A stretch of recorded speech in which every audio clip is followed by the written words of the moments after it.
Hi, it's Chris with Implied Music, and I've got a Gizmo Sunday here. Westwood has sent me their latest instrument, their first instrument of the year, really, I guess. Alt Grand, not to be confused with Alt Piano. Now, I really loved Alt Piano for its beautifully sampled, piano sound, and then its additional textures that you could lay in underneath. And we've got the same concept here, a kind of a mystically aged old grand piano plucked from some theater somewhere in the hinterlands, and beautifully deep sampled with round robins. And it offers quite a number of sort of controls for us. And then, as you can see here on the screen, we've got all these additional textures, which I can shift click to add. And that's wonderful. I mean, we could have any number of them. We could just keep stacking them. They have individual controls as well. Listen, let's look at the GUI, and then I'll just turn off the microphone and we'll play a bunch of things.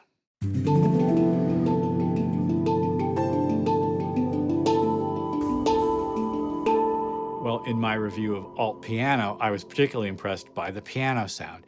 And here we have another beautiful example of the sort of Westwood piano sound.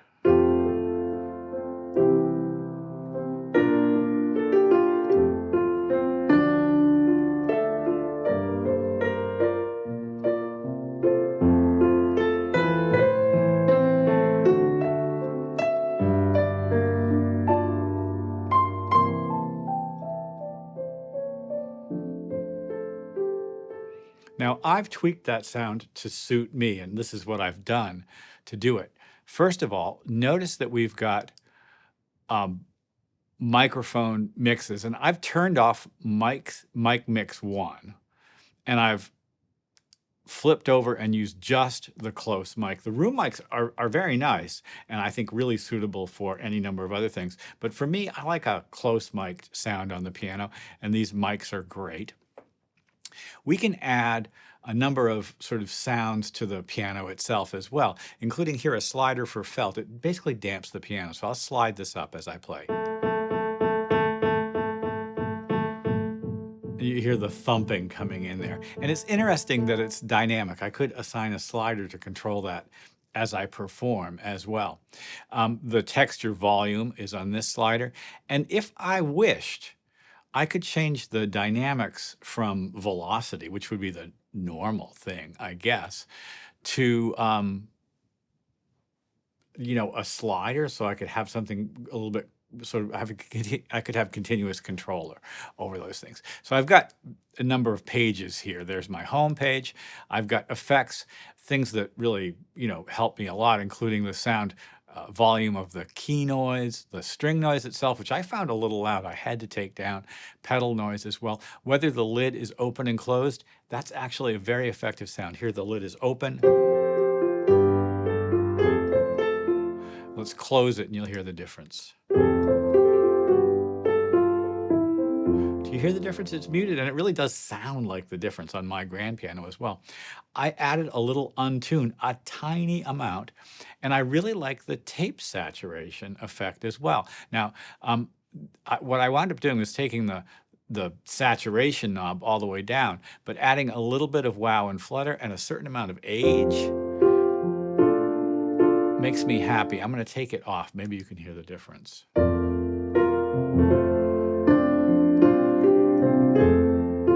I mean, this is just a great piano sound. I'd use this piano sound as it is.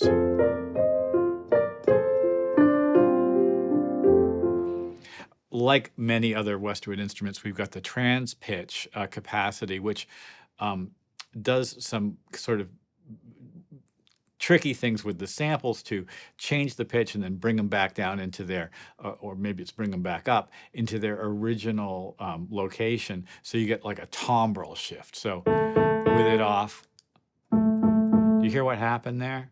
So I think what's happening is we're lowering it and then lowering the pitch down and then in the sample down and then bringing back up to a new key. It might be useful. Great delays, reverbs. We've got controls over things like, the qualities of the reverbs. This stuff is all normal. And then the delay is also normal. We can set a number of things. I found that linear velocity was good for me, and I took the dynamic range down a bit. You'll probably want to play around with your keyboard controller's velocity curve as well. I found that for my keyboard velocity curve, the linear curve didn't work so well. I wanted to get a slightly exponential curve so I didn't pop into the highest sample velocities immediately. The last edit, the sort of window page that I want to point out is right here. So there's a little pencil, and if I click on that, we've got a number of other things we can control: the attack speed, the tightness, how much the sample gets cut into. So here it's not tight at all. I'm getting all the beginning of things, and if I go in there, it's cutting right into the sample. Oh, there's much more lively. Individual level of that tab is reasonable. You can see in the round robin's pane, it's just going around and around and around. I found that cycle works well. And here's the thing, it would make sense in some ways to reset on transport be on so that you get a nice sort of consistent sound as you're going over things. But if I'm not running my sequencer, if I put reset on transport on, it doesn't reset. I want it to reset every time I play, just as I sit to play the instrument. I might change that when I go to mix, right? Well, we need to listen to some sounds. I'm just going to step through some of these beautiful presets that take advantage of this lovely piano sound layered with these textures that have been created out of the actual sound of the piano itself. It's a cinematic and emotional space.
Wow, that's a lot of presets and lots of control.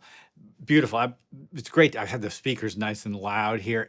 Just touching the instrument is suggestive. It gives me a sort of a space to just jump right in and sort of start playing. And it just again, like despite the fact that there's some RAM saving presets and there's a number of things you can do to sort of, throttle back the challenge, this performed very well. No skips, no bumps.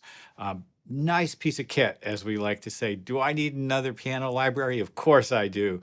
And especially one like this that just kind of almost creates an entire sound field just from like a single performance. Alt Grants from Westwood. It's out now. I hope this was useful. Like and subscribe. You know the things we do. Like and subscribe.